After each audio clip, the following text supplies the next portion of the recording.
ಬಡವನಾಗಿ ಹುಟ್ಟೋದು ನಿನ್ ಕೈಯಲ್ಲಿಲ್ಲ, ಬಡವನಾಗಿ ಸಾಯೋದಿದೆ ಗೊತ್ತಾ, ನಿನ್ ಕೈಯಲ್ಲಿರೋದು. ಮನೇಲಿ ಕೂತ್ರೆ ನಾನು ಒಬ್ಳೆ ಕೆಲಸ ಮಾಡ್ತಾ ಇರೋದು, ಎಲ್ಲಿ ಬರೋದು ದುಡ್ಡು? So I always use to think ಆ ಥರದಲ್ಲಿ, ಆ ಯೋಚನೆಲೇ ಯಾವಾಗಲೂ ಇರ್ತಾ ಇದೆ. ಅಲ್ಲಿ ಮನಸ್ತಾಪಗಳೆಲ್ಲ ಕ್ರಿಯೇಟ್ ಮಾಡಿಕೊಂಡು ಚೀಸೋ ಸಾವಿತ್ರಿ ಬಿಟ್ಟು ಬಂದು ಆಮೇಲೆ ಅಕ್ಕ ಮಾಡಿದ್ದು. It was not a good ending. ನನಗೆ ಆರ್ಟಿಸ್ಟಿಗೆ ಎವ್ರಿ ಮಂತ್ ಸ್ಯಾಲ್ರಿ ಇದೆಯಾ? ಇಲ್ಲ. ನಾನು ಮಾಡಿದ್ರೆ ಬಂತು, ಇಲ್ಲ ಅಂದರೆ ಬರಲ್ಲ.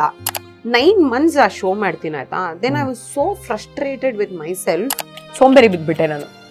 ಆಮೇಲೆ ರಿಯಲೈಸ್ ಆಯಿತು ಹಿಂಗಾದರೆ ಸರಿ ಹೋಗಲ್ಲ ಅಂತ ಅಂದ್ಬಿಟ್ಟು ಮತ್ತೆ ಶುರು ಮಾಡಿದೆ. ಎಕ್ಸ್ಪ್ಲೇನ್ ಆಯಿತು, ನೀನು ಅಲ್ಲೇ ಇರು, ನಾನು ಇಲ್ಲೇ ಇರ್ತೀನಿ, ನಾನಿನ್ನ ಚೆನ್ನಾಗೇ ಮಾತಾಡ್ತೀನಿ, ನೀನು ನನ್ನ ಚೆನ್ನಾಗಿ ಮಾತಾಡ್ಸಿ, ನಂಗೆ ಜಾಸ್ತಿ ಬೇಡ ಫೋನ್, ಊಟ ಆಯ್ತಾ ಅಂತ ಕೇಳು ಅಂತೀನಿ. ಸಮ್ಟೈಮ್ಸ್ ಅವ್ರು ಮಾಡಲ್ಲ. ಅವ್ರೇನು ರೀಸನ್ ಕೊಡ್ತಾರೆ ಅಂದರೆ, ನೀನು ಬ್ಯುಸಿ ಇರ್ತೀಯ.